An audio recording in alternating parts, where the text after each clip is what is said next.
Sepekan lagi bagaimana kesiapan dan juga antisipasi Pelabuhan Belawan Medan menghadapi arus mudik, kita saksikan wawancara koresponden CNN Indonesia Agus Supratman dengan Direktur Utama Pelni Tri Andayani berikut ini. Sekitar pukul 12.30, KM Kelut sudah bersandar di Terminal Kedatangan Bandar Deli, Pelabuhan Belawan Medan, Sumatera Utara. KM Kelut membawa 3.565 penumpang dan dengan kedatangan ini menambah penumpang sejak tanggal 16 Maret lalu di masa mudik Lebaran menjadi 12.000 lebih. Saat ini saya bersama Direktur PT Pelni untuk mengetahui antisipasi PT Pelni di masa mudik Lebaran ini. Kita akan berbincang dengan Bu Anda. Bu, seperti apa arus daripada pergerakan penumpang? Ini arus pergerakan penumpang untuk Pelabuhan Belawan secara nasional ya, juga ini berjalan inline dengan nasional gitu maksud saya. Artinya untuk penumpang saat ini itu sudah berkisar kurang lebih 50% dari prediksi yang kita buat untuk angkutan Lebaran 2025 ini. Secara nasional prediksi kita berada di angka 644.000 penumpang. Kemudian untuk Belawan ini di kisaran 23.000 penumpang dan sekarang sudah hampir mencapai 50%. Prediksi PT Pelni sendiri, Bu, kapan masa puncak arus mudik dan arus balik di sini? Kalau secara ini juga berjalan dengan inline, kita melihat tren di Belawan ini puncak arus mudiknya ada di tanggal 26, kemudian di tanggal 29, sedangkan untuk puncak arus baliknya itu di tanggal 7 April nanti. Kesiapan dan antisipasi PT Pelni untuk memberi kenyamanan bagi para penumpang sendiri seperti apa? Memang ini untuk angkutan Lebaran tahun ini kita memprediksi terjadi kenaikan di kisaran 4%. Kemudian kesiapan-kesiapan yang sudah kami lakukan tentu sudah jauh-jauh hari ya. Terkait dengan kesiapan armada tentu saja yang utama, itu kami juga dari 55 armada kapal yang kami operasionalkan di angkutan Lebaran saat ini, keseluruhannya sudah melakukan docking, kemudian juga sudah dilakukan ramcek oleh Kementerian Perhubungan, sehingga seluruh armada kami dinyatakan laik laut. Yang lain lagi kami persiapkan juga kita menambah titik-titik pelabuhan permakanan dari secara reguler 8 titik menjadi 13 titik. Kemudian kami juga berkoordinasi dengan BPH Migas dan Pertamina Patraniaga untuk suplai bahan bakar di 8 pelabuhan. Untuk angkutan Lebaran kali ini kami memerlukan 22.000 kiloliter bahan bakar. Di samping itu juga untuk air tawar kami berkoordinasi dengan pengelola pelabuhan seperti teman-teman Pelindo dengan teman-teman KSOP dan KUPP, sehingga kami harapkan pada saat kapal bersandar, baik itu pengisian BBM, kemudian pengisian air tawar, kemudian menaikkan suplai permakanan, itu tidak membuat keterlambatan sehingga sampai di pelabuhan tujuan itu bisa tepat waktu. Kemudian kami juga melakukan persiapan strategi dari sisi untuk mengantisipasi di pelabuhan-pelabuhan padat penumpang seperti di Pelabuhan Belawan ini, gitu. Kemudian dan Batam ya. Juga ini termasuk pelabuhan-pelabuhan dengan ruas terpadat untuk angkutan Lebaran saat ini, dan itu kami antisipasi dengan melakukan rerouting. Ada 19 kapal kami reroute untuk seluruh trayek yang kami siapkan di angkutan Lebaran kali ini. Dan untuk khusus Belawan Medan kami melakukan penambahan armada dari Kupang ya, dari Indonesia Timur untuk membantu penumpang dari Jakarta ke Batam.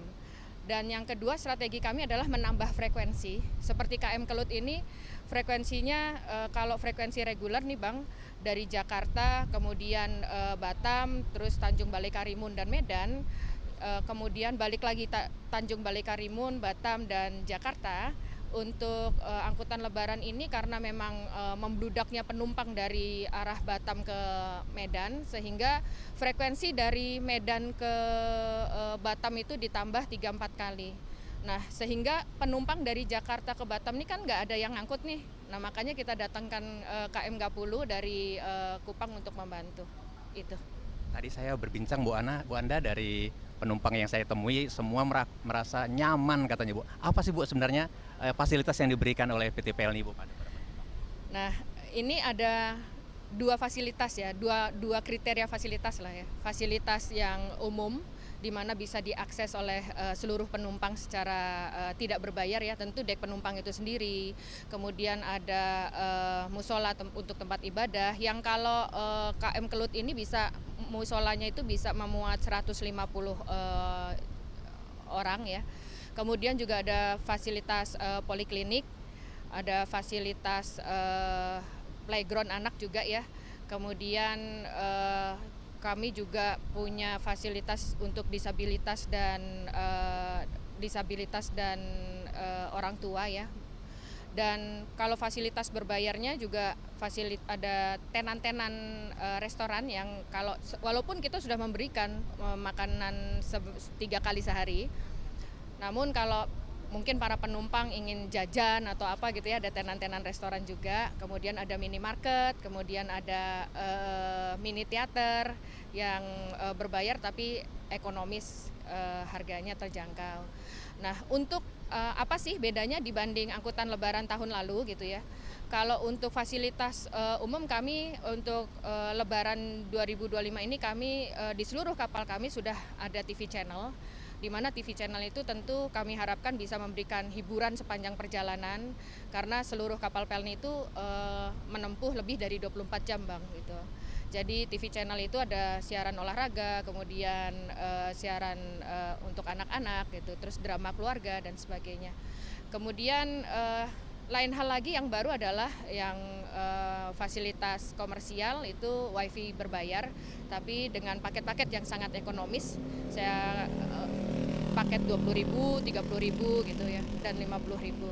Saya pikir itu kita terus mengupayakan kenyamanan bagi para penumpang. Di lain hal dari sisi aspek keselamatan juga untuk angkutan lebaran kali ini, kalau yang tahun lalu masih terpasang di 9 kapal, itu salah satu alat keselamatan Marine Evacuation System yang mana itu untuk lebaran kali ini sudah terpasang di seluruh armada kami. Ini kan sangat ramai Bu, ada 12.000 dan sekali datang 3.565. Apa himbauan Bu kepada para penumpang yang di kapal maupun yang akan turun? Nah, ini karena Pelni itu adalah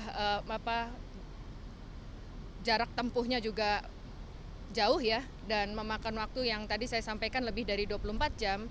Jadi persiapan pertama yang saya himbau untuk seluruh penumpang Pelni itu adalah harus jaga fisik ya.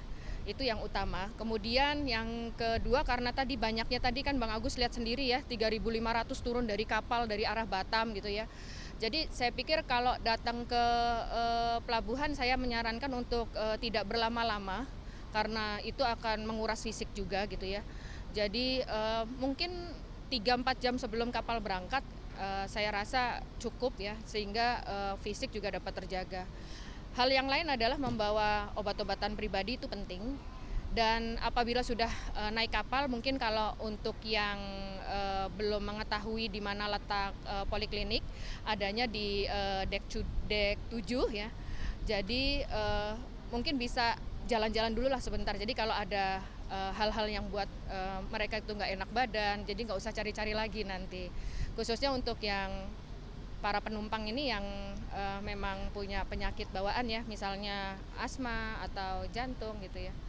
Dan seluruh kapal kami dilengkapi oleh fasilitas poliklinik, di mana untuk kapal-kapal besar seperti Kelut ini memiliki dokter dan perawat, serta 2 kamar inap.